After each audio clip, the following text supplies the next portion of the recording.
Thunderstorm chances coming to an end as we see several days of the heat dome build in. But next week's starting to trend a little interestingly. Let's talk about it in this Hump Day edition of the Texas Weather Roundup.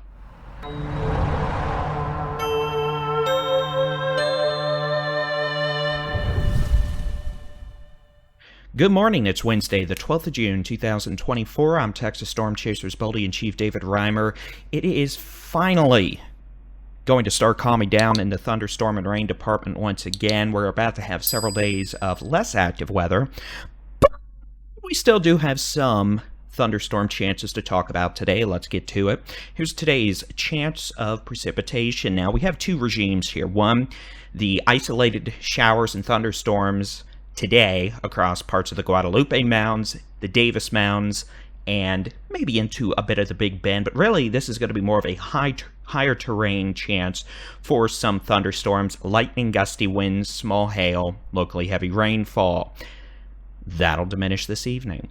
Farther to the east, we have the possibility of another round of, well, really just more showers and storms. We've had a few showers and even storms this morning across the DFW Metroplex in North Texas in association with a very slow-moving area of low pressure that is slowly trying to move southeast, and that will result in another chance for scattered showers and thunderstorms today across north central Texas, the Hill Country, the eastern Concho Valley, the coastal plains, southeast Texas, the Brazos Valley, into a bit of the Golden Triangle, and, well, really Seabreeze activity along the Texas Gulf Coast. Here's the high-res rapid refresh model for today, tonight, and tomorrow. You can see those pop-ups this afternoon, continuing some into this evening. Otherwise, yeah, we could see a few scattered showers continue into tonight, especially in deep South Texas and along the coast. But really, as we go into tomorrow morning, tomorrow afternoon, only isolated activity expected, and that will not be from our area of low pressure, but simply Seabreeze activity. Typical pop-up storms in the heat of the afternoon. They pop up real quick. A lot of lightning, maybe a bit of hail, gusty winds, heavy rain, and they're gone within an hour usually. In terms of fire weather conditions over the next couple of days from the Texas A&M Forest Service, well, as we start to dry out and heat back up across western parts of the state, so will the threat of wildfires. Looking at high to locally very high fire danger ratings returning to parts of the Panhandle, West Texas, the Permian Basin, the Big Bend, Davis Mounds, the Trans-Pecos, the Guadalupe Mounds, and the borderland around El Paso in far west Texas. The overall fire danger remains low to moderate across the eastern two-thirds of the state with pretty abundant amounts of soil moisture. But as we start heating back up and drying out, that drying process will begin to accelerate if we don't see any additional rainfall, which, well, we might. Here's the forecast rain totals over the next 5 days. This is from 7 a.m. today through 7 a.m. Monday. As you can see, not a whole lot. Most of what you're seeing in central Texas, south central Texas, the Brazos Valley, that's simply from today. The possibility of 1/4 to 1 inch of rain. If you end up under a heavy storm, you're probably going to get, 2 to 3 times that in the span of an hour. But overall, this is what it looks like on a regionalized basis. Same thing for parts of the upper and middle Texas coasts into the coastal plain, southeast Texas, Golden Triangle, though we will see pop-up thunderstorm chances continue late this week into the weekend. And then as we get into the weekend, Friday evening, Saturday evening, we may also see some storms in parts of the Panhandle and West Texas. Beyond 7 a.m. Monday, well, we're going to have to talk about that. Here is the global forecast system, the American Long Range Weather Model. This is going to be Friday through, pretty much the weekend. You can see this does try to bring a few storms into the Panhandle Friday evening. We'll see. Again, it's not a guarantee. As we get into Saturday afternoon, another round of maybe some isolated strong storms in the Texas Panhandle. Most folks not seeing a thing. That tries to develop into a small cluster that moves southeast into Oklahoma. Really not a big deal. Probably will see at least isolated pop-up storms as we go through the weekend during the afternoon hours with the Seabreeze near the Texas Gulf Coast. But otherwise, as you can see, no widespread rains, no widespread storm systems, no hurricanes, which is always a benefit here in the Atlantic hurricane season. Now, let's take a look at temperatures over the next 5 days. Today, these have actually come down a bit.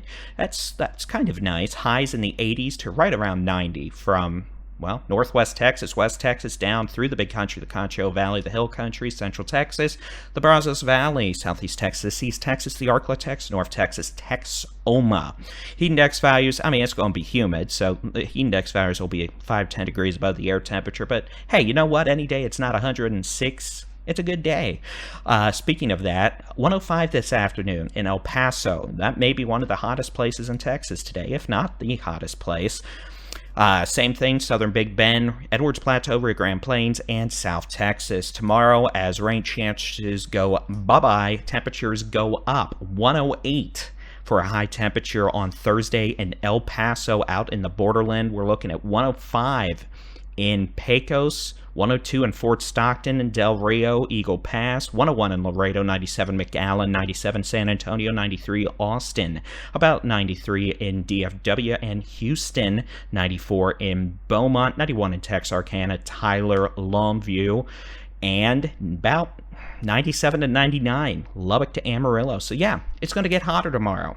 Definitely summer weather, with humidity being quite obnoxious across at least the eastern 2/3 of Texas, where we have higher soil moisture. So yeah, there'll be heat index and mosquitoes. Yay! Not yay. Oh, and fire ants, because, well, that's just a given too. All right, Friday's high temperatures, almost the same story. It's going to be hot. A little cooler in the Panhandle, West Texas, but really it's just going to be hot. It's either going to be the 90s and feel like near 100, or it's going to be in the hundreds and feel like the hundreds. Same thing on Saturday. And on Sunday, we might actually see a bit of a warm-up on Sunday across the Edwards Plateau, Rio Grande Plains into far west Texas. We may have some folks approaching 110. So, yeah, it's going to be hot and not necessarily pleasant. It's what happens. If it's not raining, it's going to be hot. That's just how it goes here in the summer months. Now, here is a look at the upper level pattern as we go into next week. This will restart and loop in a minute and allow me to talk over it.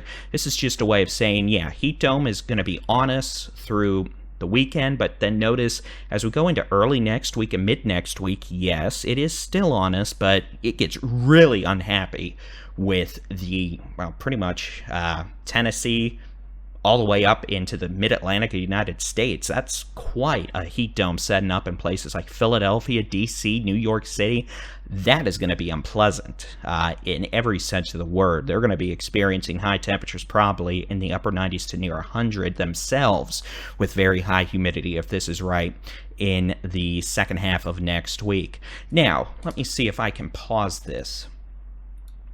I don't think I can, but it's doing a good job.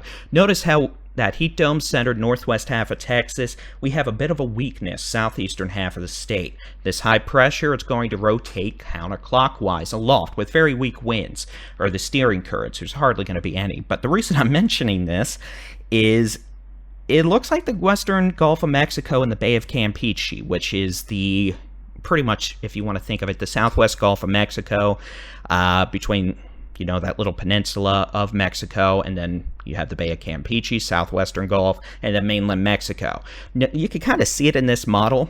It appears we're going to be engaging tropical mode next week, with at least a surge of tropical moisture, or plume of tropical moisture, organizing and being advected probably into parts of Texas next week. The result for at least the southeastern half of the state will be a marked increase in pop-up shower and thunderstorm chances during the day hours. This is not a severe weather setup. This is a summer setup where, you know, very weak winds aloft, but a abundance of tropical moisture. I mean, holy guacamole, is there going to be a lot. So that will definitely increase the chance of pop-up, you know, scattered to maybe even numerous showers and thunderstorms southeastern half of the state at times next week. If that verifies, down into the Bay of Campeche, likely several hundred miles southeast of Texas, it does appear possible at this point we could be dealing with a tropical depression or tropical storm by this time next week. The weakness in what we call the upper level ridge will determine if we have if we have a system to deal with and track the current or exactly where that's going to move, pretty good chance as it stands now that system would move towards the west, towards mainland Mexico, but it's something we're going to have to watch. Now, as we get into tropical season, it could be this thing next week, it could be something a month from now. There is going to be an abhorrent amount of social media attention to deterministic weather model guidance, what we call the spaghetti plots, which are just pretty much raw weather model guidance, track guidance at least, that, comes out usually about 8 p.m. each evening, Central Time, 2 a.m., 8 a.m., to 2 p.m., and all those are in Central.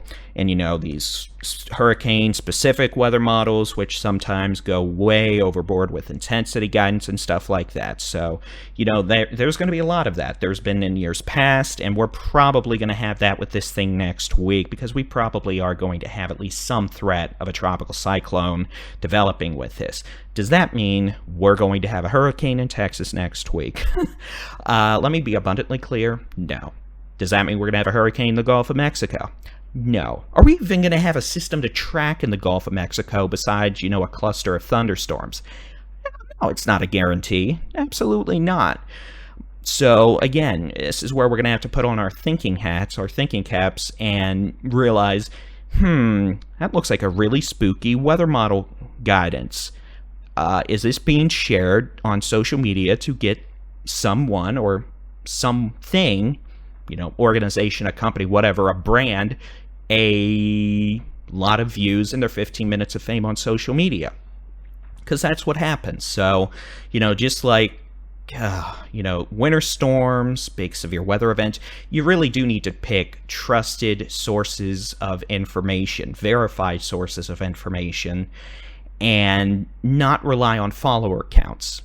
Because unfortunately, there's a lot of popular, groups out there that don't necessarily know what the heck they're talking about. So, the National Hurricane Center, the National Weather Service, that should be your first to-go spot. And yeah, I'm saying that as someone who runs a YouTube page. Yeah, I didn't think I'd be running a YouTube page, 2 or 3 years ago. We had a written blog, but here we are. God does mysterious things. But, so again, I can say that. Pick your sources well, and don't necessarily get fixated on something that shows, a Category 5 hurricane hitting Galveston at 180 hours out. There's nothing that shows that, by the way. Even in the remotest, most extreme model land, there's nothing that shows that.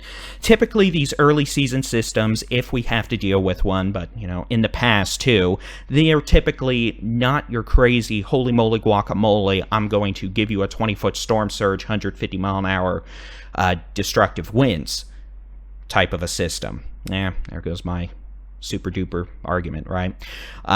But they do typically bring a lot of rain. So even, if we have a weak system next week, even if it goes to Mexico, that will be, enough to push higher quantities of tropical moisture into Texas, resulting in increased chances for heavy rain, which, if you were watching our weather roundups back in April and early May, you might remember I mentioned how the rivers, the Sabine, the Trinity, all that, eastern third, eastern half of the state, the watersheds, after our big April rains, they were going to take until late June to really clear that backlog. Well, we've had more rain since then. A lot of rivers are still in moderate to major flood in East Texas, Southeast Texas, the Golden Triangle. So that could be an issue if we have to deal with a lot of heavy rain next week. It's also worth knowing, at least in the eastern half of the state, the lakes and lakes,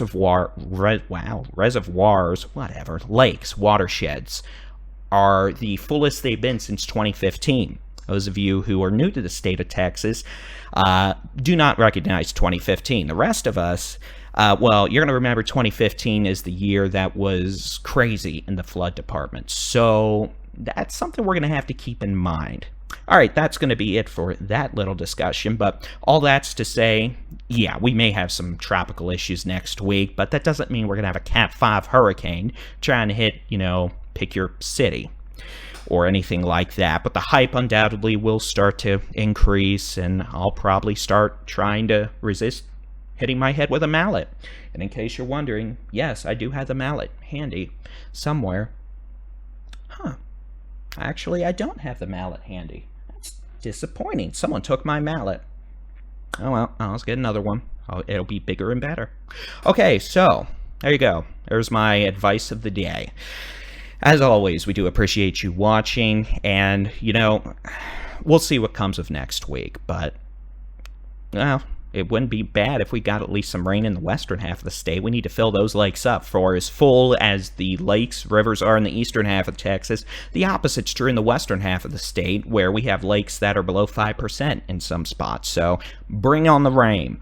That is it for your Texas Weather Roundup on this Wednesday. As always, you can get your local weather forecast, interactive weather radars, your daily Texas Weather Roundups, and more in the free Texas Storm Chasers mobile app. Just search for Texas Storm Chasers where you download apps for your device. And of course, you can find us on the web, TexasStormChasers.com. And if you enjoy these daily videos, plus our severe weather coverage, 24/7 live weather stream, find us Texas Weather Center on YouTube. And of course, we thank all those watching there for hitting the big old super duper thumb button, up, down, all around, whatever you want to do. That's okay with us. And if you really want these in your inbox every day, hit the subscribe button. We appreciate it. All right, we'll be back tomorrow with a new Texas Weather Roundup. Y'all have a good Wednesday. As always, God bless.